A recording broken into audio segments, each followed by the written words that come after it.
Bonjour et bienvenue à cette nouvelle vidéo dans laquelle nous allons faire un rappel du cours statique du solide, c'est-à-dire la première partie du cours statique du solide. Donc ce rappel c'est juste un petit rappel des vidéos que nous avons déjà fait concernant statique du solide.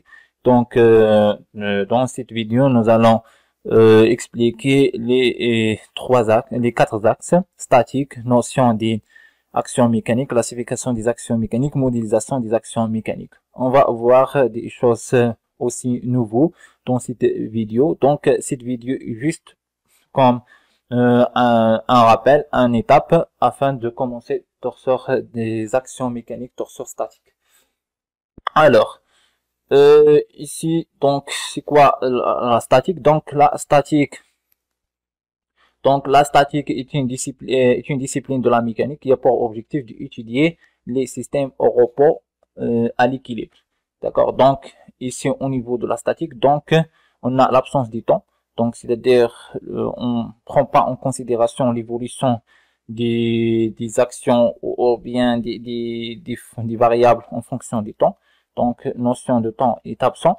Le système est l'équilibre, et l'équilibre ici signifie que au repos, c'est-à-dire il est au repos, c'est-à-dire il est au repos, donc l'accélération, la vitesse, il est nul. Et aussi on a l'hypothèse que les solides qu'on va étudier, ce sont des solides indéformables. D'accord? Les solides indéformables, on a déjà vu ça. Donc c'est-à-dire que la distance entre la distance ou bien la norme entre deux points qui appartiennent à ce solide est toujours constante. D'accord? Alors, l'objectif de la statique est d'étudier les solides à l'équilibre au repos. Cette étude doit permettre d'aboutir à la détermination des actions mécaniques au sein des mécanismes. Donc, les actions mécaniques, soit des efforts, soit des couples, ou bien on appelle efforts, les actions mécaniques qui sont au sein des mécanismes, ou bien les actions mécaniques qui sont exercées dans ce mécanisme. Donc, ces actions mécaniques, alors les actions mécaniques, soit ce sont des efforts, alors on parle force, alors les efforts et les forces sont identiques, sont des synonymes, d'accord, donc ce sont des choses identiques, soit mon force ou bien mon effort, alors il est synonyme. Donc, et moment et couple. Donc le couple et moment il est différent, donc on va voir ça après. Mais de façon générale, on appelle donc les deux, donc ici on a Newton et ici on a Newton mètre. Donc, l'objectif de la statique, c'est d'étudier les corps ou bien des solides à l'équilibre, un mécanisme à l'équilibre.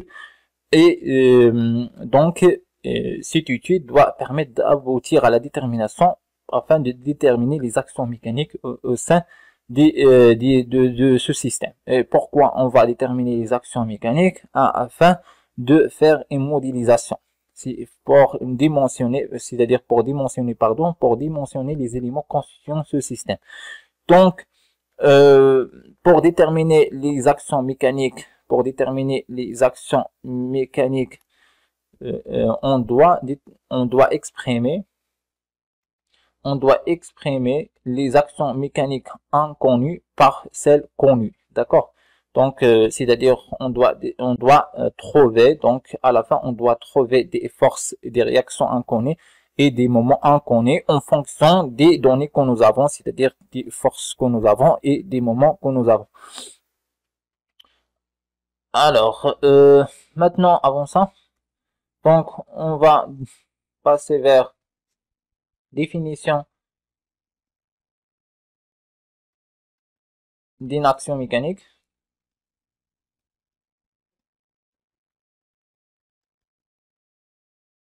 Alors, une action mécanique.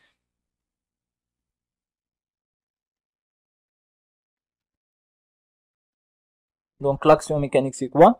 Donc, l'action mécanique, donc toute cause, ou bien un phénomène.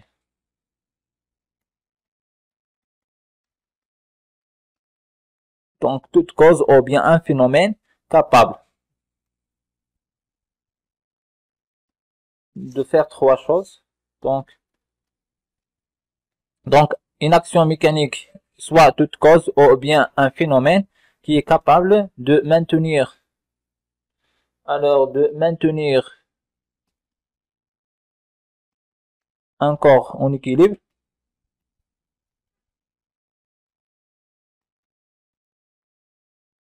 Donc, soit de maintenir un corps en équilibre, soit de faire un déplacement, de créer un déplacement,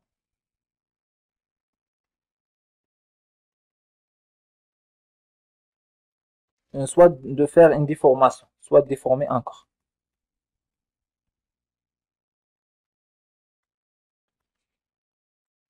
Là, maintenir un corps en équilibre, ici, le mot équilibre, il est différent au niveau, si globalement, c'est-à-dire signifier soit il est au repos, c'est-à-dire il est immobile, donc il va rester immobile, soit il est en mouvement, donc, et ce mouvement, il doit être uniforme. D'accord? Alors, c'est-à-dire ici que l'accélération égale à 0. Donc, créer un déplacement, c'est-à-dire ici, on a un mouvement, d'accord? Donc, on va déplacer ce corps. Donc, on a un corps ici, un solide. Donc, à travers une force, ici, une force ou bien moment, d'accord? Donc, soit force, soit moment, on va soit déplacer, soit faire une rotation. Et déformer, donc déformer un corps. Donc, c'est-à-dire un corps, il est comme ça au départ. Donc, il sera déformé après comme ça. D'accord? Suite des forces ou bien moment. D'accord? Donc, une action mécanique, toute cause ou bien un phénomène capable de maintenir un corps en équilibre, de créer un déplacement ou bien de déformer un corps. D'accord?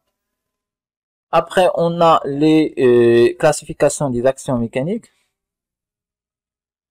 Donc, en pensant, classification des actions mécaniques. Des actions mécaniques. Alors, classification des actions mécaniques. Au niveau des actions mécaniques, on a deux classifications. Donc, ça dépend de la nature des actions. Donc, les actions, ça dépend de la nature des actions.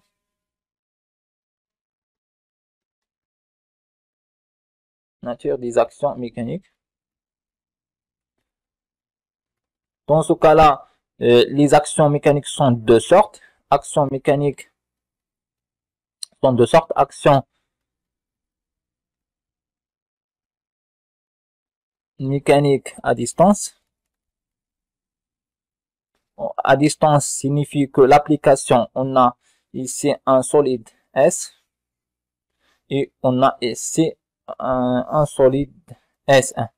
Donc l'action mécanique, soit un effort, soit effort, force ou bien moment. Le moment ou bien force, il sera appliqué par un solide sur un autre solide. Donc le solide S1 ou bien le solide S1, il va appliquer une action mécanique sur le solide S. Donc au niveau des actions mécaniques à distance, donc on n'a pas de contact, c'est-à-dire le solide S1, il va appliquer une action mécanique à distance, un champ à distance sur S. D'accord? Et donc, les actions mécaniques à distance sont comme champ de pesanteur, c'est-à-dire la gravité, ou bien champ électrostatique, ou bien électromagnétique. Donc, magnétique ou bien électrostatique. Donc, les actions. Après, on a l'action mécanique de contact.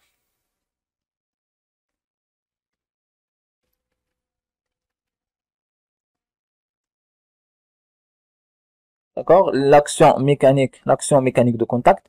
Et au niveau de l'action mécanique de contact, on a un contact, c'est-à-dire les deux solides sont en contact. Donc, le solide, la S et la S1 sont en contact. D'accord? Il y a un contact. Alors, ce contact peut être, alors, ce contact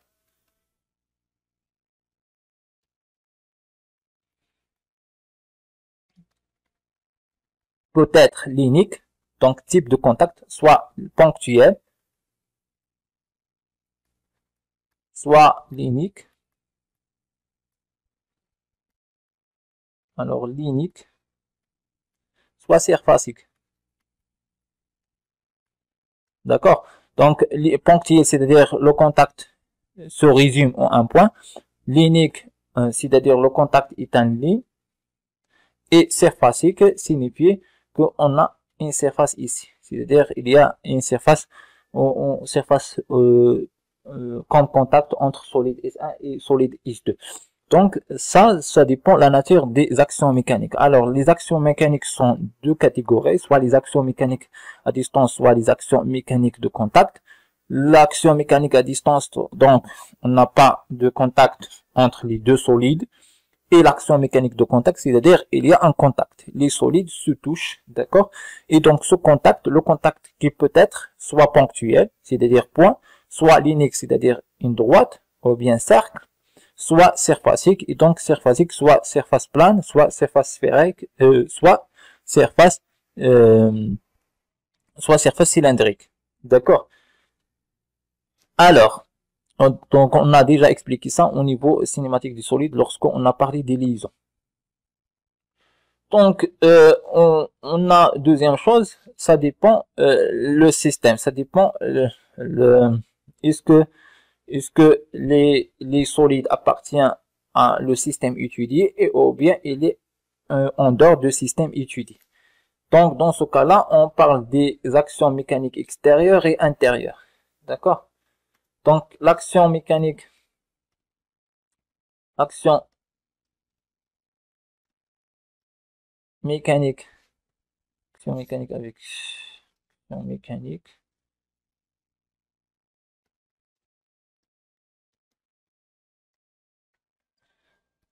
extérieure et intérieure.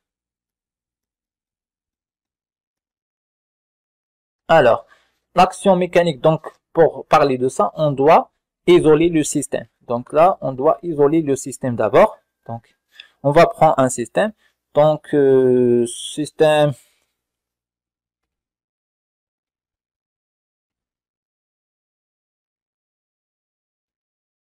alors de façon rapide. On va voir des choses comme ça. Donc, c'est juste pour donner un...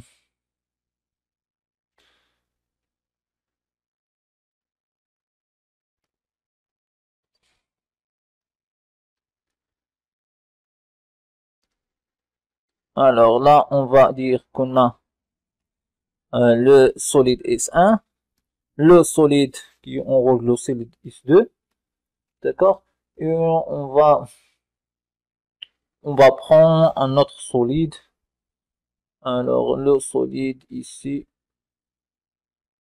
d'accord? Je dois le solide,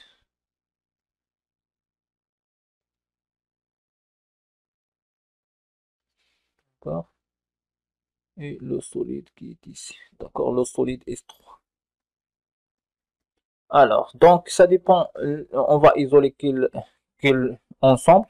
Donc, si on fait isolement d'un ensemble E qui est le S1 et S2, ah donc, le S3, il est en dehors de système E ou bien de mécanisme E. Donc, l'action mécanique de S3 sur E, l'action mécanique de S3 sur E est une action mécanique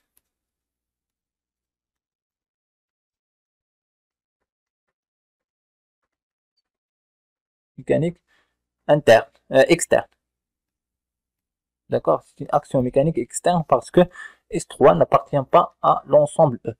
Par contre, c'est l'action mécanique de S1 sur S2, l'action mécanique de S1 sur S2, donc c'est une action mécanique interne, d'accord? Parce que appartient à l'ensemble, les deux solides appartiennent à l'ensemble E, d'accord? Donc l'action mécanique de S3 ici, on peut dire sur S1, d'accord? Donc sur S1, est une action mécanique externe. Et l'autre, donc S1 sur S2, c'est une action mécanique interne.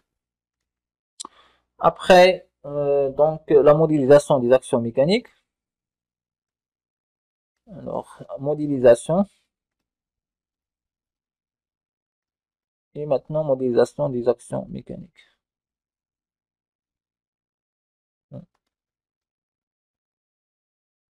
Là, on va commencer le cours. Donc, les actions mécaniques.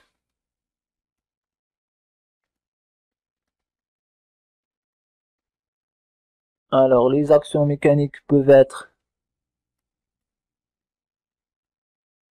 C'est quoi les actions mécaniques? Alors, les actions mécaniques peuvent être soit des efforts,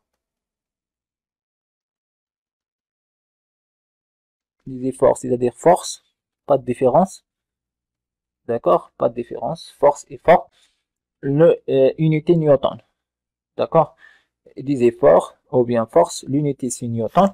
Alors, les forces, l'objectif des forces, soit de tirer, ou bien pousser, selon un axe. D'accord? Donc, des efforts ou bien force, donc soit pour tirer un élément, tirer une pièce, ou bien pousser une pièce selon un axe. Donc, exemple, donc on va prendre le solide comme ça. Alors, la force, si on applique la force, donc la force, on applique la force comme ça. Cette force, et elle va tirer le solide, il va tirer le solide S1 vers le haut. D'accord? Il va tirer le solide S1 vers le haut. Alors, ici, si on prend F2, donc F2, il va pousser le solide S1 vers le haut. D'accord? Donc, selon l'axe, alors l'axe, c'est la direction. C'est la direction. D'accord? L'axe, c'est la direction. D'accord? On va voir ça au niveau, donc lorsqu'on va parler des notions vecteurs. Donc, effort ou bien force. Donc, les actions mécaniques peuvent être des efforts force. Donc, tirer ou bien pousser selon un axe. Et des moments au couple, moment et couple. Donc, autour d'un axe. D'accord? Alors, deuxième.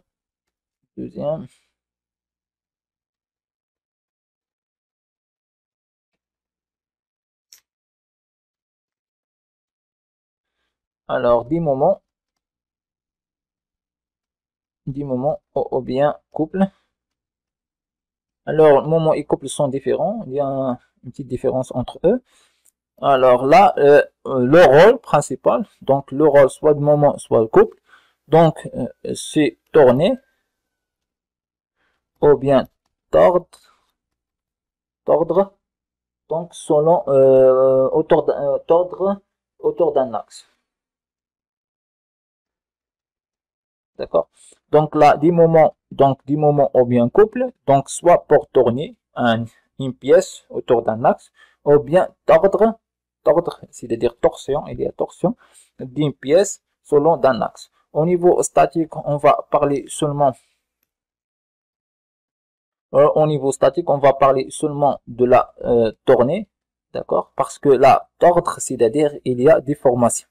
Tordre signifie qu'il y a des formations et donc on a l'hypothèse que le solide est indéformable et donc on va pas parler de la torsion autour d'un axe. Donc du moment ou bien un couple, donc tourner autour d'un axe. C'est-à-dire le moment c'est quoi pour le moment ou bien couple, c'est la capacité de faire tourner une pièce autour d'un axe. D'accord? Donc le moment ou bien couple, donc c'est une mesure ou bien c'est une mesure de la capacité, de faire tourner une pièce autour d'un axe. Donc, c'est la capacité de quoi? C'est la capacité d'une force. Donc, c'est la capacité d'une force de faire tourner une pièce autour d'un axe. D'accord? Donc là, c'est la notion de moment ou bien couple qui, euh, qui, qui est défini par une mesure de la capacité de faire tourner, la capacité d'une force de faire tourner une pièce autour d'un axe. Donc, bien sûr, les efforts et les moments sont des vecteurs, d'accord? Alors, les efforts.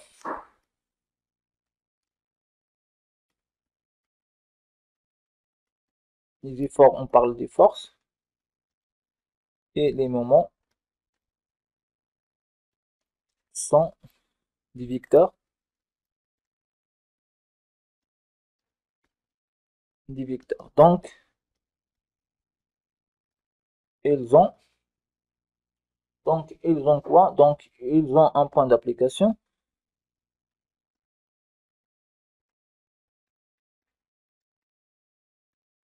Un point d'application, ou bien on appelle aussi un point un point d'action. D'accord? Il y a une direction, un support ou bien direction, sens, un sens et une norme. Alors la norme, c'est la valeur, donc la valeur en absolu, d'accord? Alors, pour schématiser ça, alors la force F, alors le point d'application c'est A, là c'est le vecteur de la force F, donc le point d'application de cette force il est au point A, donc on va schématiser le solide S ici, donc le point d'application c'est A, le support, donc il est là, d'accord, support il est là, le sens il est de A vers un point B ici par exemple, et la norme c'est la norme de F, la valeur de F, d'accord, la norme il est noté comme ça. Donc c'est la même chose au niveau des moments, donc le point A par exemple ici, donc on va appliquer une force pour engendrer un moment. Alors la force F au point B ici, le moment au point A, le moment au point A de la force F, d'accord, c'est quoi? C'est le A, B, vectoriel F, d'accord? Donc là, alors, là c'est vecteur, donc le sens, donc le point d'application c'est A, le support, donc c'est quoi? Donc le support, c'est la droite perpendiculaire à A, B et F, donc comme ça, c'est-à-dire la direction ou bien le support, c'est la droite qui est perpendiculaire au plan défini par le vecteur A, B et F, et le sens, donc de telle façon, ce trièdre A, B, F et donc la règle de tire-bouchon, donc A, B, F, donc vers le haut, et la norme, donc c'est la norme de FA, donc la norme de moment, d'accord, est égal à produit vectoriel, d'accord, et donc là c'est AB, donc F, valeur absolue du sinus de AB fois F, d'accord, valeur absolue ici, d'accord. Donc voilà au niveau de ça. Maintenant on va passer vers les forces, donc les forces ou bien les efforts. Donc les efforts, une force peut être ponctuelle et est dirigée vers la matière, donc comme schématisé ici. S'il n'y a pas de frottement, donc s'il n'y a pas de frottement, la force est perpendiculaire normale au plan de contact. Donc là, on a la force ici, donc c'est-à-dire on a on prend l'exemple ici, donc on a le 3 solides ici, le solide S1, S2, S3, donc, donc, voilà. Donc, on a le solide S1, le solide S2 et le solide S3. Donc, on va apprendre les actions mécaniques de différents de solide S1 sur de solide. Alors, je dois schématiser ça. Alors là, c'est solide S3, solide S2. Alors, maintenant, on va prendre l'action mécanique de solide S2, de solide S3 sur S2, et S1 sur S2. Donc, on va prendre le cas de S1 sur S2. Donc, on a deux contacts, donc S1 et S2. Donc, ils ont deux contacts, un contact ici et un contact là. Donc, la force appliquée par S1 sur S2. Donc, dans le cas où on n'a pas de frottement, alors la force, il est perpendiculaire au plan du contact. Le plan de contact, il est ici, donc la force, il sera perpendiculaire, comme ça. D'accord? Comme indiqué ici. C'est la force. Donc, le point, donc, la force de 1, donc solide S1 sur solide S2. Donc là, c'est juste pour indiquer le point d'application, mais c'est pas la peine d'indiquer ici. Donc au niveau de ça, on a la force. Donc la force, c'est l'action mécanique de S1 sur S2. Donc la force, il est comme ça. D'accord? C'est-à-dire que S1 applique une force sur S2. Et là, il sera comme ça. Donc là, il est perpendiculaire au plan du contact, au plan de surface. D'accord? Le surface de contact, il est perpendiculaire à ce plan-là. Donc là, pour le cas d'une force, la force ponctuelle, donc là, la force il est ponctuelle, d'accord, dans le cas d'une force ponctuelle, alors il est dirigé toujours vers la matière et s'il n'a pas de frottement, donc il sera perpendiculaire, normal au plan du contact. Un effort ou bien force peut être réparti régulièrement le long d'une ligne, comme indiqué ici. Donc on a le contact de 1, le 1 et le 2 ici. Le 2 c'est un cylindre, le 1 c'est un partie parallélépipède, donc un solide parallélépipède. Donc le solide 1 applique une force répartie, comme ça, linéaire, répartie sur résumé en ligne. Donc le contact ici, donc le contact, donc le contact,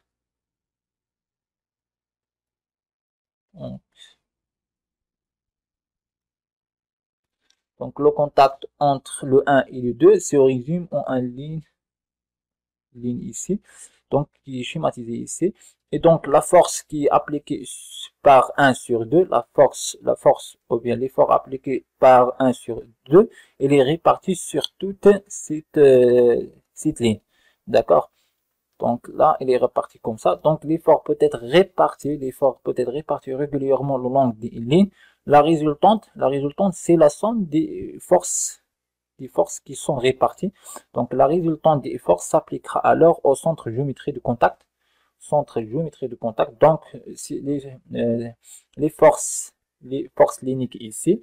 Donc les forces linéaires ici, on va les sommer donc par unité de longueur bien sûr, et il va nous donner une résultante.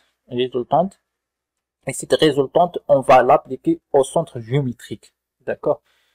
Donc, sa norme, au centre géométrique, sa norme sera force, c'est la charge linéaire. Donc là, on appelle charge linéaire Q. Donc, charge linéaire. Donc, charge linéaire, c'est-à-dire c'est newton par mètre. Donc, Q, l'unité, c'est newton par mètre.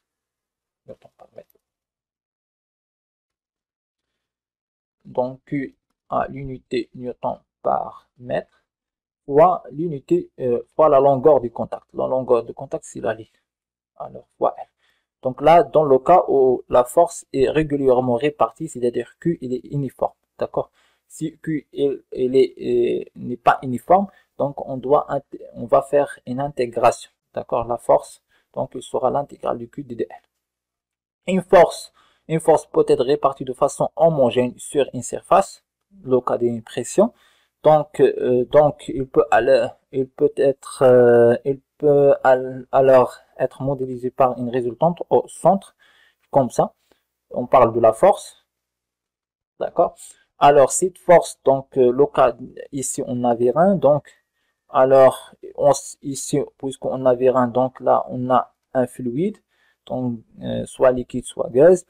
Donc le fluide ici il va appliquer une force de contact sur cette partie là, d'accord, sur ce solide là. Donc cette force, on va supposer qu'il est homogène, et donc là cette force, donc cette action mécanique appliquée par le liquide, donc sa résultante F est égale à la pression fois surface. D'accord, c'est la pression fois surface. Ou bien on peut dire que ici c'est la force surfacique. Donc la pression c'est la force surfacique, c'est-à-dire que c'est une force, c'est Newton par mètre carré. D'accord, Newton par mètre carré. Donc la force ici c'est Newton et la pression ici c'est Newton mètre carré, qu'on appelle Newton mètre carré c'est Pascal. Et donc après et ici on a surface qui est par mètre carré. D'accord. Alors bien sûr comme le cas ici, donc si on a la force, donc les surfaciques ici, s'ils ne sont pas répartis uniformément, donc on doit faire les intégrations. D'accord, on doit intégrer. Alors, les forces peuvent s'appliquer sur le volume. Dans ce cas ici, on va parler des actions à distance. Donc, les actions à distance, ce sont des actions qui s'appliquent sur tout le volume. Donc, comme les actions électrostatiques, actions magnétiques, actions gravitationnelles ou bien le poids.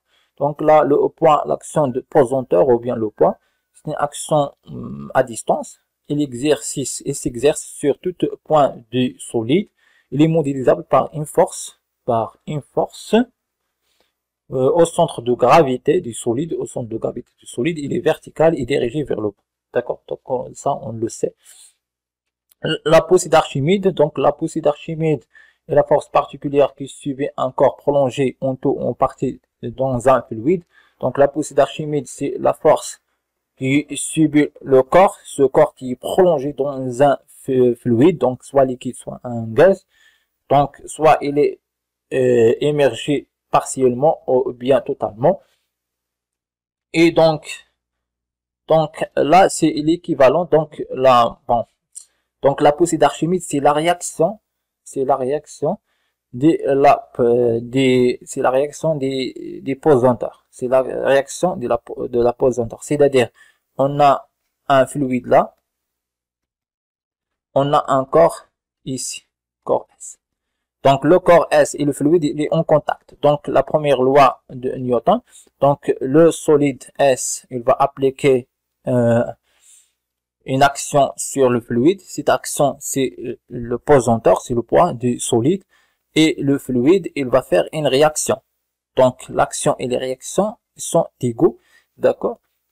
Donc R est égal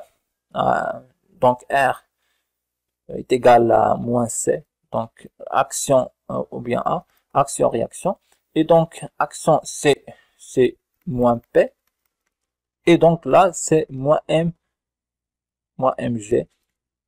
Alors le m ici c'est la quantité de fluide qui sera déplacée, d'accord, c'est la quantité de fluide qui sera déplacée. Donc la quantité de fluide déplacée, cette force est appelée poussée d'Archimède. Alors on peut donc la norme c'est F égale à rho V fois G. Le rho c'est la densité du fluide, c'est la masse volumique du fluide, V c'est le volume du fluide déplacé, et G c'est l'accélération, ou bien on l'appelle la constante de gravité. Alors moment et couple. Donc le moment, donc le moment deuxième action mécanique, on a l'action mécanique, il est deux types, soit effort force ou bien moment ou bien couple.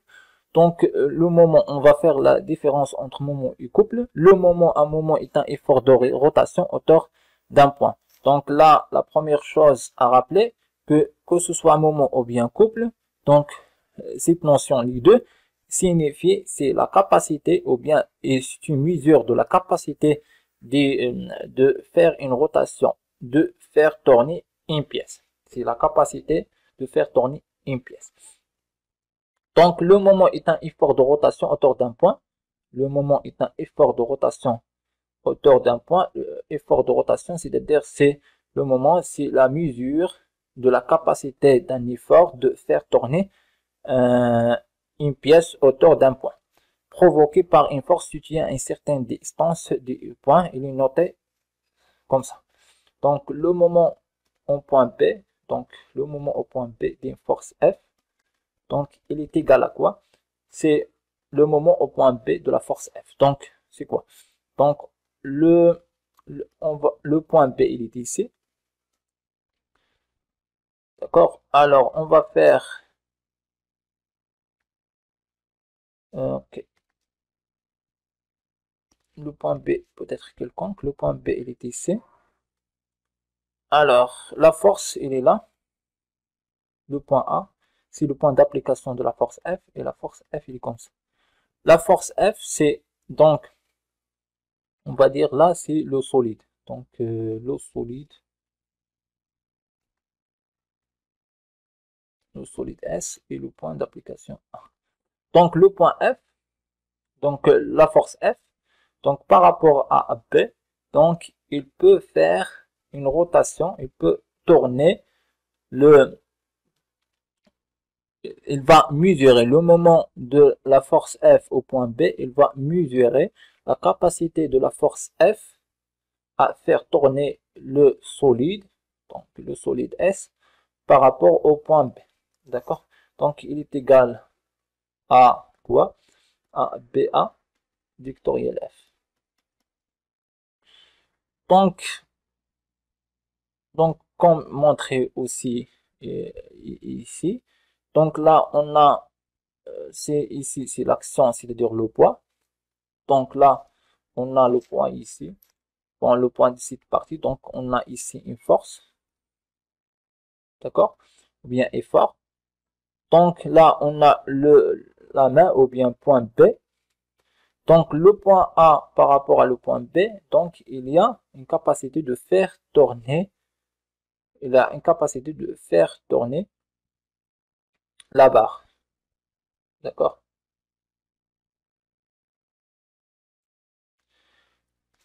Alors, voilà.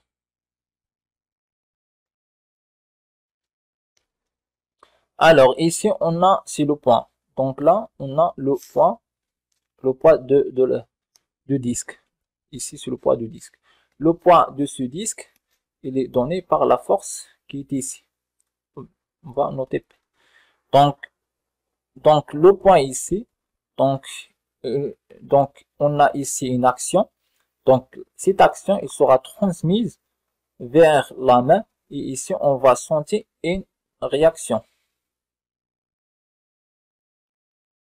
Une réaction parce que la barre il est en équilibre, d'accord, la barre en équilibre, donc ici on a une réaction. Donc là on a le moment, donc la force P ou bien ici, la force P, donc il va aussi exercer au point P un moment, d'accord, un moment qui fait tourner, qui a la capacité de faire tourner la barre, d'accord. Donc le moment au point B de la force P, alors il est égal à quoi? Il est égal à BA vectoriel P. D'accord? Donc le couple, on appelle couple un ensemble des forces appliquées à un solide dont la résultante est nulle. Donc lorsque on a l'ensemble, lorsqu'on a un solide, donc qui est subi à plusieurs forces, plusieurs efforts, et la somme des forces est nulle, est égale à 0. Donc, et donc ces forces engendrent un moment. Donc ce moment, on appelle couple, d'accord? Donc on appelle couple un ensemble des forces appliquées à un solide dont la résultante est nulle, mais dont le moment total est non nul.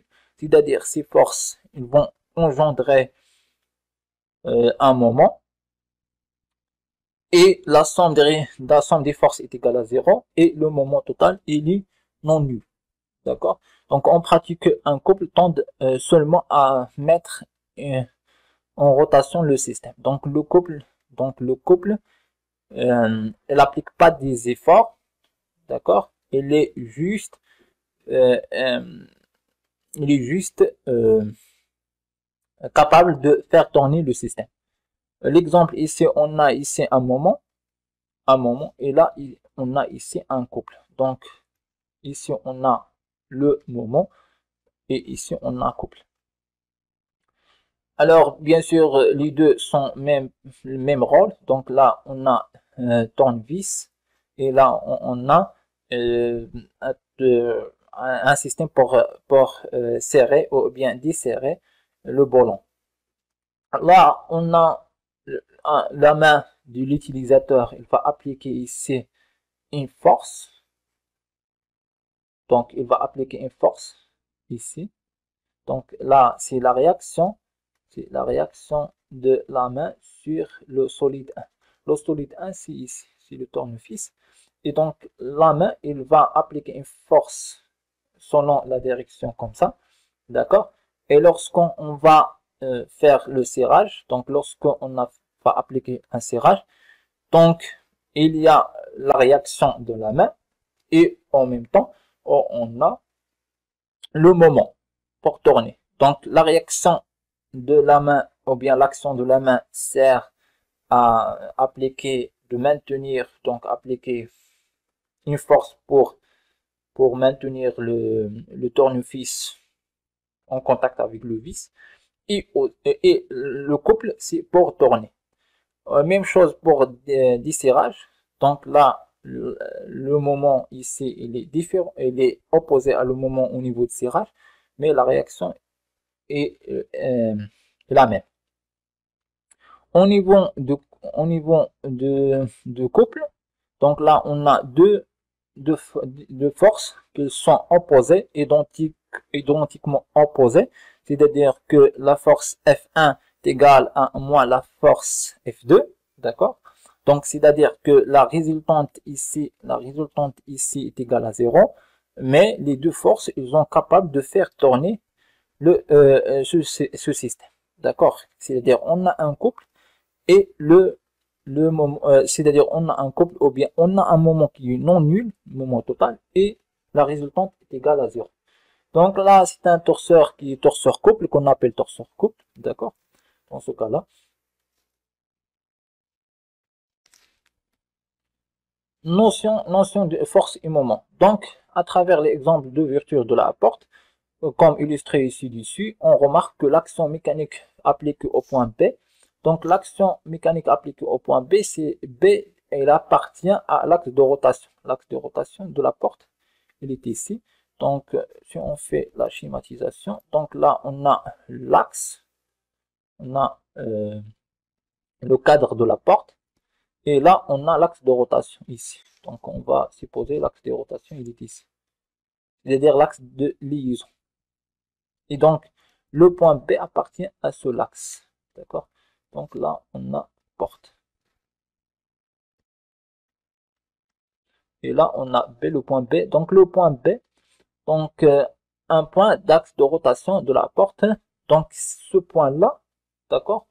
Donc, il n'engendre pas de rotation. Donc, on n'engendre aucune rotation de cette dernière. C'est-à-dire, si on va essayer de tourner la porte en appuyant sur le point B qui se trouve ici, donc la porte ne va jamais tourner, d'accord?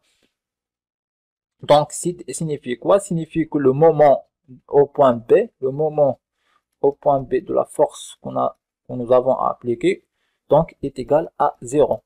Par contre, la force, il existe. D'accord? La force existe. C'est la force de la main, par exemple. Mais le moment est égal à 0. Donc, cette action mécanique est une simple force. D'accord? Représentée par un vecteur. D'accord?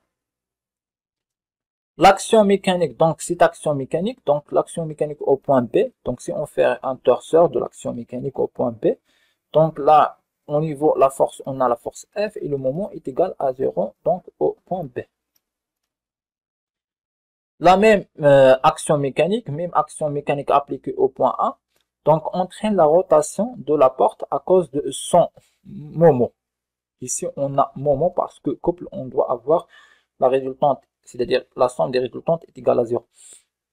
Au niveau de l'axe de rotation de la porte, par conséquent, cette action mécanique est caractérisée par une force et un moment. Donc là, lorsqu'on va appliquer une force F ici au point A, donc la porte, il va tourner. Donc la porte, il va tourner, signifie quoi? Signifie qu'il existe un moment. Donc le moment au point A de la force F, il est non nul, d'accord? Et on a aussi la force. On a la force aussi qui est non nulle. Donc le torseur, donc il sera F et le moment au point A.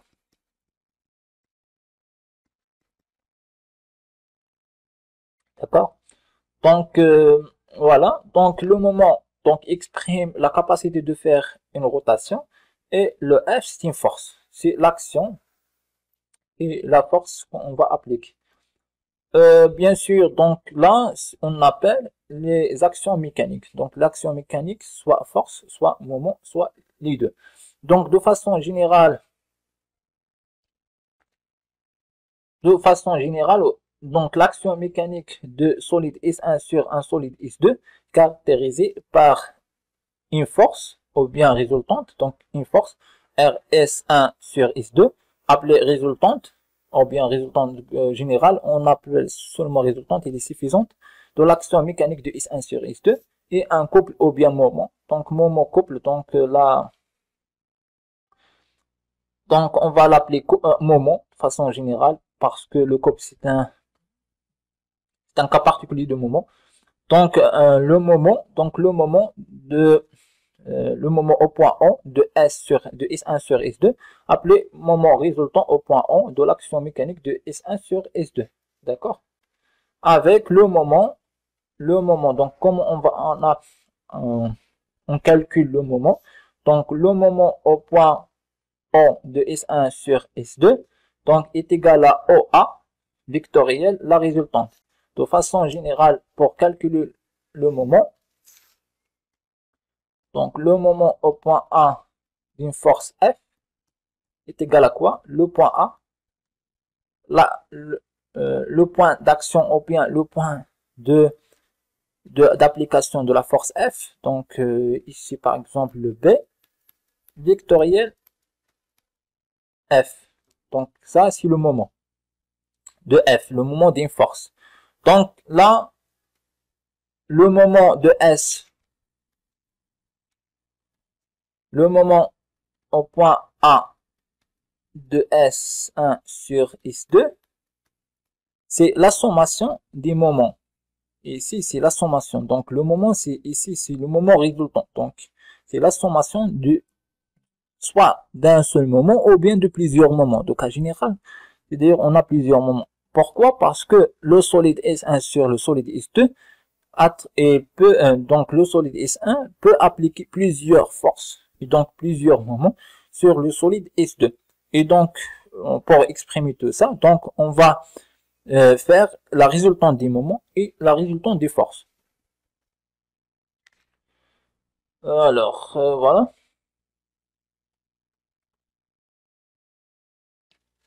Voilà, donc là, je vais...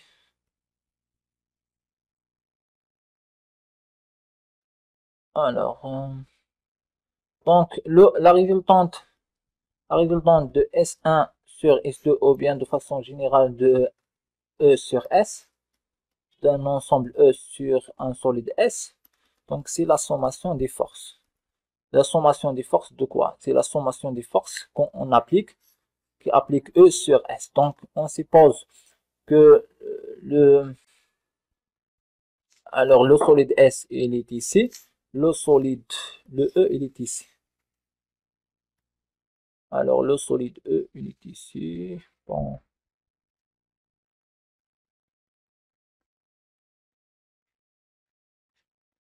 Et on va supposer que les forces, donc le solide, il y a des cordes ici.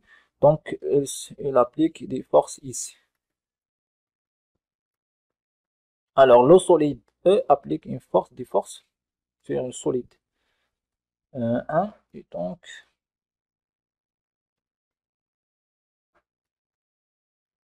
d'accord, sont des forces F1, F2, etc.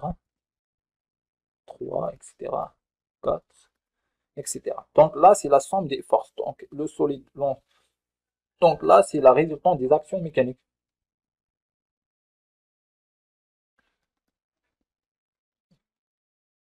La résultante d'actions mécaniques de E sur S et le moment au point. Donc le moment, on doit attribuer un point. Le moment, par exemple, au point O. Que ce soit appartient au solide ou bien n'appartient pas au solide. Donc le moment au point O de l'ensemble E sur le solide S. Ou bien le moment au point O de E sur S. Donc est égal à quoi? C'est le c'est on peut dire c'est euh, c'est OA, donc de façon globale c'est OA vectoriel la résultante ES avec le A, c'est le A et le point d'application de R, la résultante. Alors bien sûr, là on peut exprimer aussi que le moment, donc c'est la sommation du moment au point O des, des forces. Force FI. Alors là, c'est les forces FI. Donc les forces FI. D'accord? Donc le moment, c'est-à-dire que le moment au point O de la force F1, plus le moment au point O de la force F2, plus le moment au point O de la force F3, ainsi de suite. D'accord? Ou bien, donc là, on a la résultante. Bien sûr, on a au niveau ça, on peut on peut utiliser relation de Charles pour trouver, pour aller d'ici à cette formule. Donc, de façon générale, on a cette formule-là pour calculer le moment résultant d'un solide S1 sur solide S2 et ici, c'est pour calculer la résultante d'une action mécanique de E sur S. D'accord? Donc voilà, après, donc là, cette vidéo est juste un rappel. Donc après, donc on va entamer les, les, les axes suivants.